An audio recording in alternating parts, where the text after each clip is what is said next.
याद। गीता अध्ययन के इस सेशन में आप सभी का स्वागत, जहां हम राणा सर के साथ भगवत गीता के दूसरे अध्याय को बहुत ही गहराई से जान रहे हैं। पिछले कई श्लोकों में हमने आज तक के 1 से 39 तक श्लोक हम कर चुके हैं, और जिनमें हमने आत्मा के ज्ञान के बारे में और पिछले कुछ श्लोकों में हम धर्म के बारे में जान रहे हैं। आगे सर हमें बताने वाले हैं कि धर्म के मार्ग पर चलने से हमें क्या फायदा होने वाला है। सर को प्रणाम और निवेदन कि आज की चर्चा की शुरुआत करें। Sir unmute.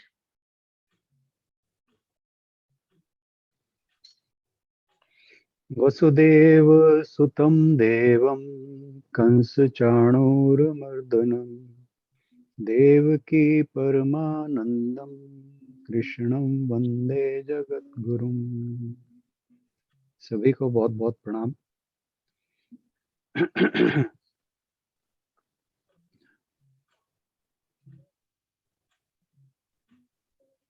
हम गीता जी के आज 40वें श्लोक पर पहुंच चुके हैं, और इससे पहले के श्लोकों में अभी तक हम आत्मा संबंधी ज्ञान को जान चुके हैं, और उसके बाद भगवान जी ने 31 से 38 तक के श्लोकों में बताया कि मनुष्य के कर्तव्य जो हैं उनका स्वधर्म के हिसाब से कैसे पालन करना चाहिए।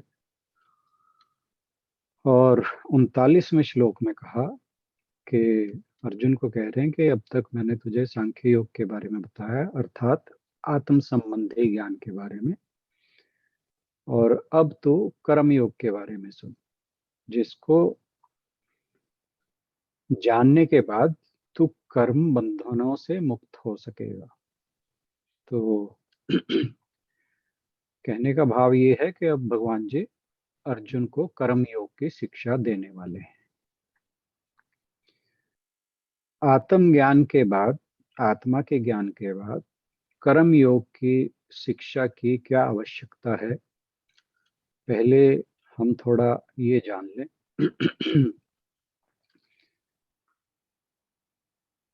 मैं अभी एक दो दिन पहले एक वेदांत का लेक्चर सुन रहा था, अद्वैत वेदांत के बारे में। उसमें एक बहुत अच्छी बात उन्होंने समझाई, जो मैं आपसे शेयर करना चाहता हूँ, कि जो आध्यात्मिक मार्ग है, या जब हम इस मार्ग पर चलते हैं और जो अभ्यास करते हैं, आध्यात्मिक अभ्यास कहा गया, उस पर चलते हुए हमें बहुत बार ये लगता है कि हम अपने ग्रुप में भी शेयर करते हैं इस बात को, कि अभी हम ठीक है, हमें समझ आ रहा है कि हम शरीर नहीं आत्मा है, लेकिन ये बात हमारे जीवन में अभी उतरी नहीं है। मतलब इस चीज को हमने रियलाइज नहीं किया, तो अभी हम उस चीज से अनभिज्ञ हैं, उस चीज का अज्ञान है। तो उन्होंने बताया कि जो आध्यात्मिक अभ्यास है, उसके लिए अपने मन में एक टेबल बना लो। तो जिसमें पहले कॉलम में आएगा कि समस्या क्या है, दूसरे में आएगा समाधान क्या है, और तीसरे में आएगा विधि क्या है। तो अब जैसे सबसे पहला जो हमारा समस्या आती है आध्यात्मिक पथ पर, वो आती है अज्ञान। और अज्ञान हमारी समस्या हो गई, उसका समाधान हो गया ज्ञान प्राप्ति। फिर विधि क्या है उसकी, ज्ञान प्राप्ति कैसे करें। अब पहली तो बात ये है, हमें ये जानना है कि अज्ञान किस विषय का है और किसे है। अब जैसे मान लीजिए मुझे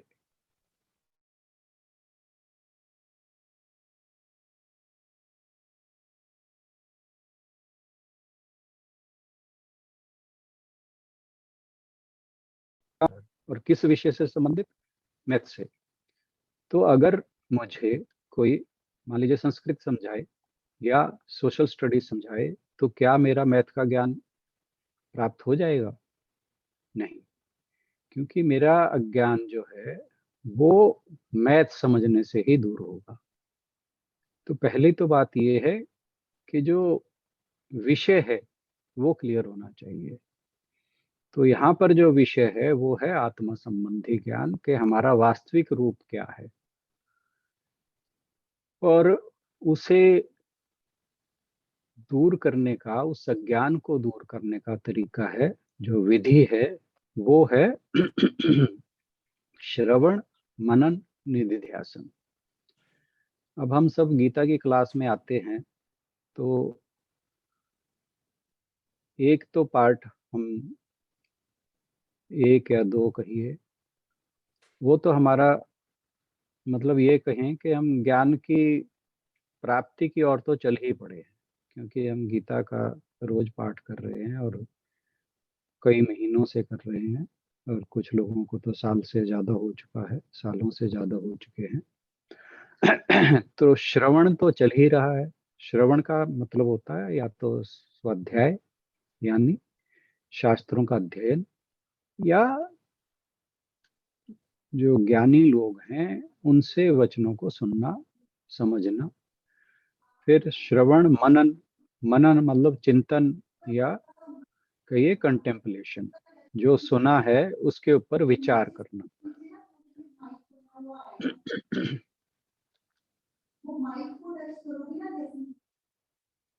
आशु जी म्यूट कर लीजिए।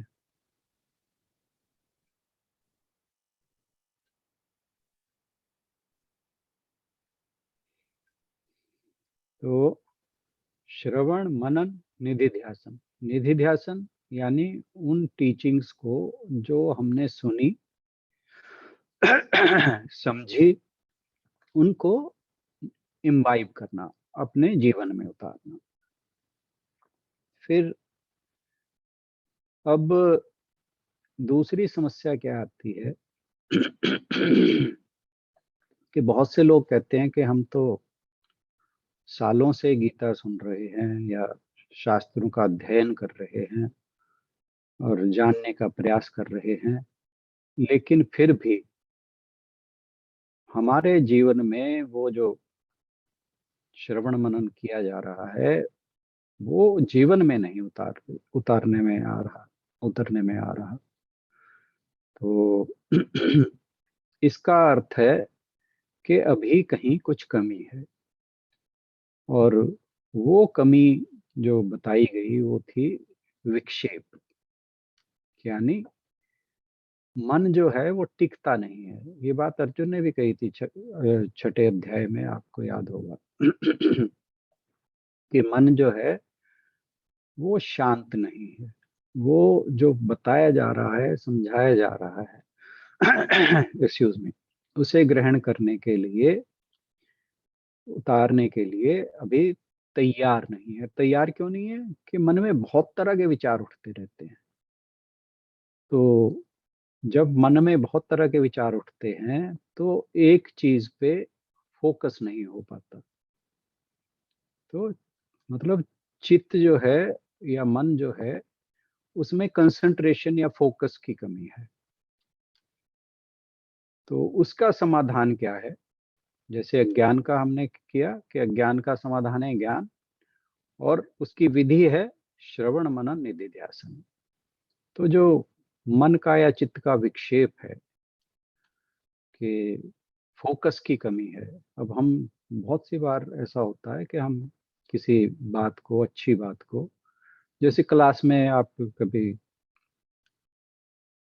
हम पढ़े भी हैं, पढ़ाया भी है बहुत से लोगों ने, तो क्लास में बच्चे फिजिकली बैठे रहते हैं पर उनका उनका मन कहीं और होता है।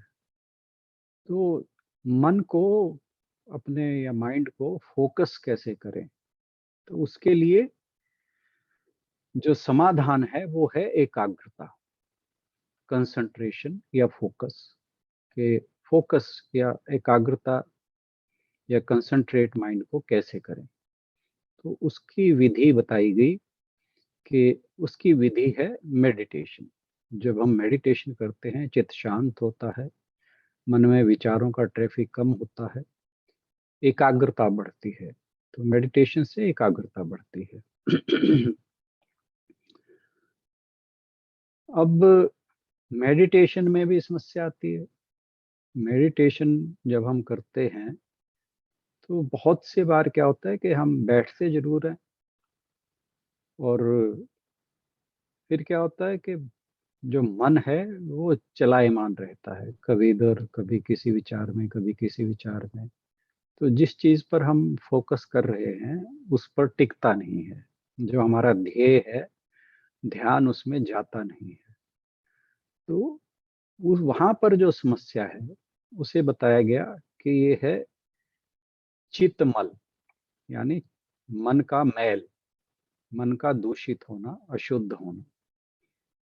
तो जब समस्या चित्तमल है तो उसकी जो समाधान है वो है चित्त शुद्धि।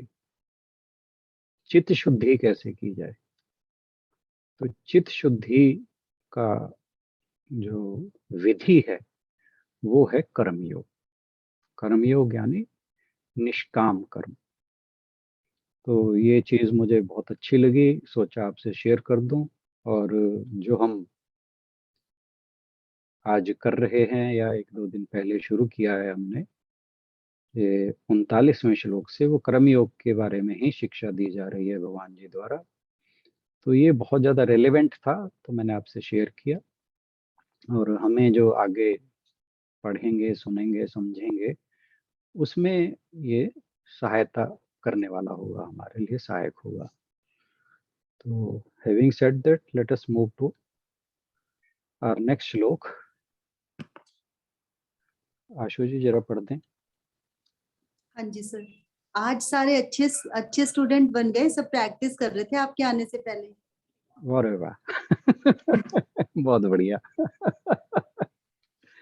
नहीं, हमारे ग्रुप की ये तो बहुत खास बात है कि लोग जो लगे हुए हैं तो वो बड़े, हम ये बातें जो अभी की हैं हमने, इनमें से बहुत से पॉइंट तो हमारे पहले ही क्लियर हो चुके हैं। बहुत से टेस्ट हम ऑलरेडी पास कर चुके मॉनिटर ही हैं। बढ़िया था जब बच्चों से प्रैक्टिस करवा रहे थे। ठीक है। चलिए, नेहाभिक्रम नाशोस्ति प्रत्यवायो न विद्यते स्वल्पमप्यस्य धर्मस्य त्रायते महतो भयात्। इस प्रयास में न तो हानि होती है न ही ह्रास, अपितु इस पथ पर की गई अल्प प्रगति भी महान भय से रक्षा कर सकती है। तो ये हम पहले ही बात कर चुके हैं कि जो आगे बताया जाएगा वह जो हमारा दैनिक जीवन है उसमें हमारा व्यवहार कैसा हो, इससे संबंधित शिक्षा दी जा रही है अर्जुन को। जो आत्मा संबंधी ज्ञान था वो भगवान जी दे चुके हैं। तो अब जो है, जो हमारे, यानी ये कहिए कि एक प्रैग्मेटिक अप्रोच है, प्रैक्टिकल अप्रोच, कि अब करना कैसे है। तो जैसे मैं अभी वो जो टेबल की बात करके हटा हूँ, तो चित्त शुद्धि के लिए, ताकि जो हमारा वास्तविक लक्ष्य है वो है आत्म संबंधी ज्ञान, सेल्फ रियलाइजेशन। और सेल्फ रियलाइजेशन के लिए सबसे पहला, अगर हम उस टेबल के नीचे आए, तो चित्त की शुद्धि। और चित्त की शुद्धि के लिए कर्म योग से बड़ा कोई सहायक नहीं है। तो भगवान जी यहाँ पर बता रहे हैं कि इहि न इहि, नेहा है, नेहा अभिक्रम नाशोस्ति। तो अगर हम इसको संधि विच्छेद करते हैं तो न इहि अभिक्रम नाशः। तो न इहि मतलब जो ये इस योग में, ना इहि, इस योग, योग कौन सा? जो इससे पहले के श्लोक में बताया था कि अब मैं तुझे योग वाली बुद्धि के बारे में बताऊंगा। और वो योग कौन सा था? कर्म योग। तो कहा कि जो न ही अभिक्रम नाश अस्ति। अभिक्रम मतलब होता है स्टार्टिंग, शुरुआत। तो कह रहे हैं कि इस योग में, यानी इस कर्म योग में, अगर कोई व्यक्ति शुरुआत भी कर देता है, नाशः अस्ति, तो फिर जहां पहुंच गए उससे पीछे नहीं जाते। और यानी जो स्तर प्राप्त कर लिया एक बार इस रास्ते पर चलने वाला, जब इस रास्ते पर चल पड़े, यानी कर्म योग के रास्ते पर, और जहां एक बार पहुंच गए तो, और फिर उसके बाद कोई बाधा आ गई, कुछ और हो गया, तो या वो, जैसे एक बार पहले भी हम ये बात कर चुके हैं, भगवान जी को अर्जुन ने ध्यान के विषय में, जो ध्यान योग हम कर रहे थे छठे अध्याय में, वहां भी पूछा था कि कहीं अगर कोई इस रास्ते पर भटक जाता है तो वो छिन्न भिन्न बादल की तरह नष्ट तो नहीं हो जाता। तो यहाँ पर हालांकि अर्जुन ने नहीं पूछा, पर भगवान जी उसे पहले ही आश्वस्त कर रहे हैं कि अगर तुम कर्म योग के मार्ग पर एक बार निकल पड़ते हो, आरंभ भी कर देते हो, तो जहां तक पहुंच गए उस स्तर से फिर नीचे नहीं आते तुम, उसका नाश नहीं होता। और फिर कहा प्रत्यवायो न विद्यते, कि इसमें कोई बाधा भी नहीं है, क्योंकि हमारे दैनिक जीवन से रिलेटेड है। और जब हम इसका अभ्यास करते हैं तो सब कुछ अच्छा ही होगा, बाधा कोई नहीं आएगी इसके अंदर। क्यों? क्योंकि कर्म योग का मतलब है निष्काम रूप से कर्म करना। किसी भी काम के अंदर अपने स्वार्थ को नहीं लाना। जो काम निस्वार्थ भाव से हो गया वह कर्म योग है। और कहा कि जब इसकी शुरुआत भी हो गई तो फिर एक तो उसका नाश नहीं होता, दूसरा कोई बाधा नहीं आती। और कहा कि जो शुरुआत ही जो है वो इसकी एक बार करने के बाद तो पीछे मुड़ने की जरूरत नहीं पड़ती, पीछे मुड़कर देखना नहीं पड़ता। यानी जो इसकी शुरुआत है वो भी कल्याणकारी है, मंगलकारी है। और जिस दिन से एक व्यक्ति उसके लिए चल पड़ता है, कर्मयोग की ओर चल पड़ता है, निस्वार्थ भाव से काम करने की ओर चल पड़ता है, तो तभी से ही उसका मंगल होने लगता है। यानी वो अपने लक्ष्य की ओर की यात्रा उसे शुरू हो जाती है। अब जैसे हम यज्ञ आदि कर्म करते हैं, यज्ञ, हवन, संध्या, पूजा पाठ, तो अगर ये कर्म सकाम भाव से किए जाएं, आपको आपको जानकारी ही होगी कि बहुत से हम पूजा पाठ बहुत से लोग करते हैं कि कोई किसी चीज की प्राप्ति के लिए, कि मेरी विपदा हट हट जाए, मेरे ऊपर जो बुरे दिन आए हैं, जैसे कोई पंडित जी के पास जाता है कि जी मेरा दिन अच्छे नहीं चल रहे, कि जी ये पूजा पाठ करा लो। तो इस तरह के जो कर्म कांड हैं वे सकाम हुए। तो जो कोई सकाम कर्म है, किसी भावना से, किसी फल की प्राप्ति हेतु किए जाते हैं, वे सब बंधन के कारण है। बंधन क्या? कि अगर कामना पूरी हो गई तो अब ये एक, वैसे तो कायदे में देखा जाए तो यज्ञ आदि बड़े अच्छे कर्म हैं। अच्छे कर्मों का जो अनुष्ठान है, उनसे ज्ञान प्राप्ति की ओर चलना चाहिए वैसे तो। पर जब हम उसके साथ एक स्वार्थ जोड़ लेते हैं कि उससे कुछ प्राप्ति हो, तो फिर जब कामना आ गई तो वो जो ज्ञान प्राप्ति वाला लक्ष्य था वो तो एकदम एक तरफ हो गया। तो कामना अगर पूर्ति हो गई तो ज्ञान प्राप्ति नहीं हुई, ना पूर्ति हुई तो क्या हुआ? मनुष्य के मन में ये आता है कि भाई ये जो काम किया या तो पंडित जी ने गलत कर दिया, ठीक है ना, या भगवान ही कोई गलत चीज है, कोई ये बेकार की बातें हैं, पूजा पाठ में कुछ नहीं रखा। ऐसा बहुत बार होता है और हम सबके साथ भी कई बार हो चुका होगा।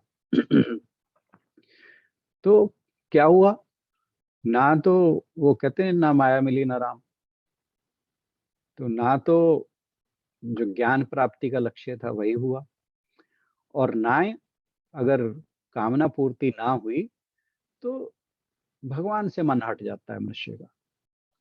तो हुआ क्या कि जब कर्म में स्वार्थ आ गया तो वहां पर जो फल है वो बंधन वाला है, बांधने वाला है, क्योंकि उसका फल कैसा भी आए, अच्छा आए चाहे बुरा आए, वो बंधन का ही कारण होता है। और जो कर्म निष्काम होकर किया जाए, तो वो निष्काम होकर व्यक्ति कर्म कब करता है कि उसे ब्रह्म ज्ञान की प्राप्ति करनी है या भगवत स्वरूप को देखना है, सेल्फ रियलाइजेशन जिसे हम कहते हैं, तो वो उसका धर्म जो है वो श्रेष्ठ हो जाता है जब वो इस तरह का कर्म करता है। और यहाँ भगवान जी कह रहे हैं कि ऐसा कर्म जो है उसका आरंभ भी मंगलदायक है, और इसी को ही कर्मयोग कहा है। अब जब हम बात कर रहे हैं कि क्या, एक तो जो किसी हेतु की प्राप्ति के लिए जो कर्म किया जाए वो स्वार्थ वाला कर्म है, तो सकाम कर्म है। तो क्या भगवत प्राप्ति के लिए किए जाने वाला भी सकाम कर्म की श्रेणी में आता है? तो कहते हैं कि नहीं, वो इसलिए नहीं आता कि यहाँ पर कामना जो है वो भगवत प्राप्ति की है। तो अब कोई कामना जो सकाम कर्म है, तो अगर वो कामना पूरी हो जाती है तो उसके भोग से शांति मिलती है, और अगर कामना का भोग ना हो तब तक उसकी इच्छा बनी रहती है। ठीक है ना। अब हमने कोई कामना की, उसके हेतु में काम किया, कोई कर्म किया, अगर वह पूरी हुई तो शांति मिलेगी, नहीं पूरी होगी तो फिर उसकी कामना या इच्छा बनी रहती है। अब भगवत प्राप्ति के बाद अगर मान लीजिए हम भगवत प्राप्ति की कामना के साथ कुछ कर्म करते हैं, तो क्या होता है कि जब कामना अगर यह पूरी हो गई तो भोग जो है, इस कामना का भोग शांति देता है, परंतु भगवत प्राप्ति की इच्छा बनी रहती है। ठीक है ना। तो जो सकाम कर्म है उसमें जब भोग, कामना का भोग हो गया तो वह भोग होते ही वो फीकी हो जाती है, परंतु इसके अंदर बढ़ती है। एक बार भगवान का दर्शन हो जाता है तो फिर ये लगता है कि बस वही उसी तरफ ही चलना है। तो इसलिए कहा कि ये वाली इच्छा है, ये वाला कर्म जो है, अगर भगवत प्राप्ति के इच्छे से किया जाए तो ये निष्काम कर्म ही है। और दूसरी बात कही कि जो कामना है वो उस चीज की होती है जो हमें प्राप्त नहीं है, और ईश्वर की अगर हम बात करें या भगवत प्राप्ति की बात करें या ब्रह्म की प्राप्ति की बात करें, तो ब्रह्म तो हमारे पास ही है, ईश्वर तो हमारे साथ ही है, ईश्वर का वास तो हमारे अंदर ही है। तो वो कोई चीज ऐसी नहीं है जो प्राप्त करनी है, वो तो हमारे पास है, हमने सिर्फ उसे रियलाइज करना है। अब जैसे मैं कुछ पाने की इच्छा से कोई कर्म कर रहा हूँ, तो इसका मतलब वो चीज मेरे पास है नहीं, वो मिलेगी तो मैं बहुत खुश होऊंगा। लेकिन जो चीज मेरे पास ऑलरेडी है, भगवत प्राप्ति जो है, वो तो भगवान तो मेरे साथ ऑलरेडी है, ईश्वर मेरे अंदर ऑलरेडी मौजूद है, उसकी क्या प्राप्ति करनी, वो तो एक हमारा ये कहिए अज्ञान है, आवरण है अज्ञान का, जो हमारे बुद्धि पर पड़ा है, जिसके कारण हम उस चीज को जो हमारे पास है उसे जानते नहीं। तो अगर उसके हेतु में कुछ किया जाता है, उसकी कामना की जाती है, तो यह कामना नहीं है। क्यों? ये तो ऑलरेडी हमारे पास है, हम कोई चीज की प्राप्ति के लिए नहीं कर रहे, ये तो जो हमारे पास ऑलरेडी है उसे जानने के लिए कर रहे हैं, इसलिए ये कामना की श्रेणी में नहीं आती।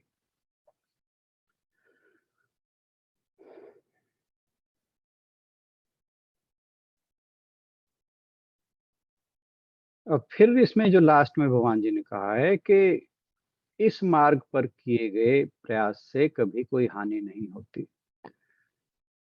अब जैसे हम अपनी लाइफ में कुछ भी जोड़ते हैं, जमा करते हैं, चाहे वो संपत्ति है, चाहे पूंजी है, कुछ भी है, मृत्यु के समय वो हमारे साथ कुछ नहीं जाता। लेकिन कर्म योग के या योग प्राप्ति के लिए जो भी हम आध्यात्मिक उन्नति करते हैं, इस मार्ग पर जो भी आध्यात्मिक उन्नति करते हैं, तो भगवान जी उसे बनाए रखते हैं और वह हमें अगले जन्म में हमारे साथ ही चलती है। हमारी शुरुआत वहीं से होती है जहां से हमने छोड़ा था। तो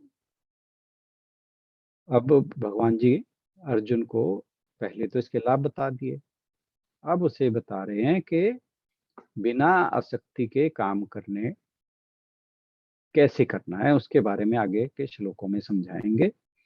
और ये यहाँ तक ये उन्होंने बताया कि इस मार्ग पर चलने के लिए किसी भी तरह का भय, मतलब भय नहीं होना चाहिए कि कुछ ऐसा करने से ये हो जाएगा, कुछ ऐसा करने से ये हो जाएगा। अब जैसे आपको पता होगा कि बहुत बार हमने सुना है कि जैसे यज्ञ आदि करते हैं और कोई पूजा पाठ करते हैं, तो कहा जाता है कि अगर वेद मंत्रों का उच्चारण गलत हो जाए तो उसके गलत प्रभाव भी हो सकते हैं। परंतु जो निष्काम कर्म है उसके अंदर कोई गलत प्रभाव की कोई आशंका नहीं रहती। तो आज के लिए इतना ही। बहुत बहुत धन्यवाद। Thank you Rana sir. बहुत ही अच्छे से सर ने आज का श्लोक सिखाया और ये भी भगवत गीता के बहुत इम्पोर्टेंट श्लोक्स में से एक, सभी इम्पोर्टेंट हैं सर तो हमेशा बोलते हैं, लेकिन कोई कोई जो जैसे मन में बैठ जाते हैं उन श्लोकों में से है। फायदा उसका बताया कि एकमात्र यही ऐसी संपत्ति है जो हमें आगे तक हमारे साथ जाती है। और जब डॉक्टर के बात करते थे तो वो कहते थे कि पैरासिम्पैथेटिक मोड में जब आप होते हो तो आपके मन से कुछ भी जो भी आप सोचते हो वो हो जाता है। तो वो हमेशा यही कहते थे कि हमारा सिंपैथेटिक से पैरासिम्पैथेटिक में जाना इसीलिए जरूरी है क्योंकि वो शांति तो आपको देता ही है, लेकिन उसके साथ साथ मन के भाव में जो भी आप लेके आते हो वो चाहे अनचाहे आपका जरूर पूरा होता है। और उसके लिए उन्होंने हमेशा यही बताया था कि जब आप निष्काम कर्म करते हो, जैसे बत्रा सर बैठे हैं हमारे साथ, वो तो अकेले खुद ही नहीं, हमें कितनों को उन्होंने जोड़ा है एनजीओ से, और ना कुछ कहते हुए भी उन्होंने हमेशा एक अच्छा रास्ता दिखाने का प्रयास किया है मुझे कि ऐसे करने से ये फायदा है। कल बता रहे थे कि लीडरशिप के लिए हमें क्या क्या करना चाहिए, तो मीन्स उन्हें हमेशा ध्यान रहता है कि क्या मैं करूं जिससे कि दूसरे का लाभ हो। तो जब हम ऐसे निष्काम कर्म करते हैं तो खुद से ही हम एक पैरासिम्पैथेटिक मोड में रहते हैं और परमात्मा हमारी इच्छाओं को जो हमारे लिए शुभ है, हितकर है, उसे जरूर पूरा करते हैं। कोई और कहना चाहे तो कहें, हम 2-3 मिनट डिस्कशन कर सकते हैं, उसके बाद फिर हम मेडिटेशन के सेशन की ओर बढ़ेंगे, शॉर्ट मेडिटेशन जो कि हम हर रोज कर रहे हैं। सूद सर थोड़े दिन के लिए दोबारा से छुट्टी पर गए हैं, तो अभी हमारा ये सेशन ऐसे ही चलेगा। 6-5 पे सर ज्वाइन करेंगे, उसके बाद हमारा दूसरे अध्याय के बाद मेडिटेशन, उसके बाद समापन हम करेंगे। और उससे पहले जो 5:30 का सेशन है उसमें हम अपना प्रैक्टिस जारी रखेंगे। जो लोग भी प्रैक्टिस करना चाहें, श्लोकों की दूसरे अध्याय का अभ्यास किया जाएगा, उसमें आ सकते हैं। अंजू जी कुछ कहना चाहेंगे आज के श्लोक के लिए? बत्रा सर, अंजू जी, जो भी कहना चाहें जरूर। मैंने कहा बहुत बढ़िया बताया सर ने कि कर्म, निष्काम कर्म से ही हमें जो भी चाहिए वो निष्काम कर्म से ही हमें मिलेगा। जो भी आत्मज्ञान भी निष्काम कर्म से मिलेगा, क्योंकि निष्काम कर्म करने से शायद फोकस बनता है और फोकस से ही मेडिटेशन सफल होती है और मेडिटेशन सफल होने से आत्मज्ञान की प्राप्ति होती है। तो यही समझ में आया कि कर्म करना है, कर्म बहुत इम्पोर्टेंट है।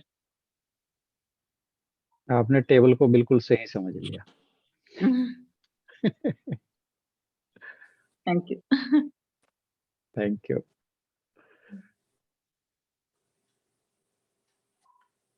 बत्रा सर, संगीता जी, सुनीता चौधरी जी, जो भी कहना चाहें जरूर अपनी बात रखें। अनीता जी, अंजू जी। आशु जी, आप मक्खन अच्छा लगाते हैं, बहुत सुंदर शब्दों के लिए बहुत बहुत धन्यवाद आपका। बाकी श्लोक तो ये आपकी सही बात है कि ये बहुत मन को छूने वाला है और सही बात कही इन्होंने कि चित्त मल को दूर करने के लिए चित्त शुद्धि चाहिए और उसके लिए कर्म योग बहुत जरूरी है, कर्म करना जरूरी है। और कर्म अगर फल की इच्छा के साथ है, फल तो मिलना ही है उसका। ऐसा नहीं है कि आप कुछ भी कर्म करें और उसका फल ना मिले, ऐसा नहीं। लेकिन फल की इच्छा के साथ जब करते हैं तो उसका अलग प्रभाव है, और बिना फल की इच्छा के करते हैं उसका अलग प्रभाव है। बहुत सुंदर शब्दों में राणा साहब ने समझाया, उनका बहुत बहुत धन्यवाद। हाँ जी, अपना टेक अवे अनीता जी, अंजू जी, अशोक जी, जो भी कोई कहना चाहे जरूर बात रखें, अन्यथा समापन की ओर बढ़ेंगे और इसके बाद मेडिटेशन के लिए चलेंगे। बस मेडिटेशन की वेट कर रहे हैं हम। ठीक, चलिए फिर समापन। सर आप समापन कर दें एक बार या बाद में करें, कैसे जैसे? नहीं, अभी कर देते हैं क्योंकि फिर ठीक है। सारे लोग नहीं रहते। ठीक। ओम पूर्णमदः पूर्णमिदं पूर्णात् पूर्णमुदच्यते पूर्णस्य पूर्णमादाय पूर्णमेवावशिष्यते। ओम शांति शांति शांति। बहुत सार्थक रही आज की चर्चा। आप सभी के सहयोग के लिए बहुत बहुत धन्यवाद। और बत्रा सर से निवेदन कि सूद सर नहीं है, आप अपना कार्यभार संभालें और एक बार हास्य योग करवा दें मेडिटेशन से पहले।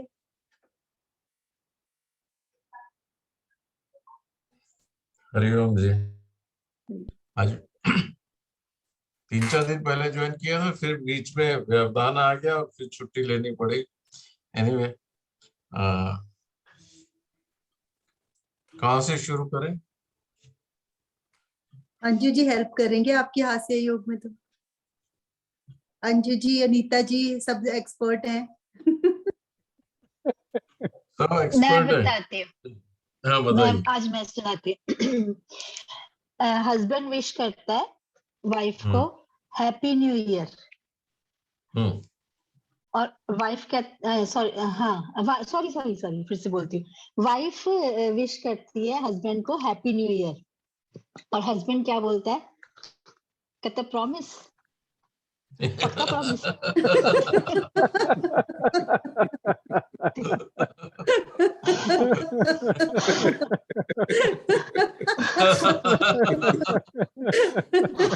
उसको विश्वास नहीं है। विश्वास नहीं है कि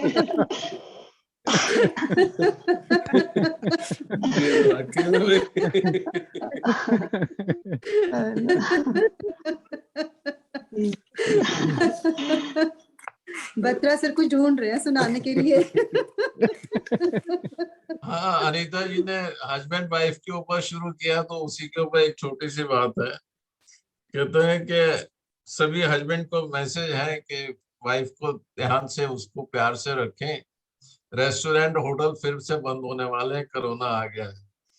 और सभी वाइफ को भी हिदायत है कि अपने अपने हस्बैंड के साथ प्यार से बात करें। कल से हो सकता है कि मेड आना बंद कर दे।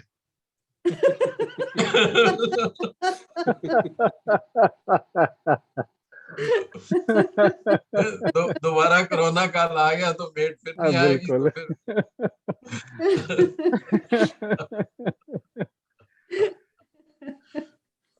बर्तन तो हस्बैंड ने ही साफ करने हैं ना।